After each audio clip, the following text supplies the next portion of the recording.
पुणी आंदोलन को ओह्लाइले कोरापुट शहीद लक्ष्मण नायक मेडिकल कॉलेज पारा मेडिकल कर्मचारी मेडिकल कॉलेज रजिस्ट्रार विरोध में कॉलेज आखरे विक्षोभ कर laboratory technician radiographer nursing officer pharmacy officer ECG technician प्रमुख निर्दिष्ट काल कार्य बंद आंदोलन में चेतावनी दी पूर्व गला फेब्रुआरी द्वितीय सप्ताह आंदोलन भी करते एजाए कौन सुफल मिल नथिबार अभियोग कर पुणी थे आंदोलन को ओह्लाई सुपरिटेडेंट सार को सब जिन विषय जना है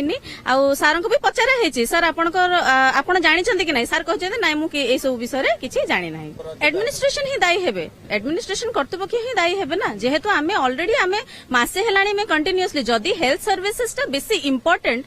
तो काहे कि हेल्थ सर्विसेज रो जो एम्प्लॉइज गुडा को इंपोर्टेंस दिया होनी सरकारंकर निर्देश एवं पब्लिक इंटरेस्ट रे ही मु काम करूची तो मो काम करने भितर जदि काहाकू कौन असुविधा होउची सेथिबाई मु निजको केबे भी दायी बोली भाबुनी कहीं ना सेटा मो कर्तव्य से मो कर्तव्य ही मु करूची।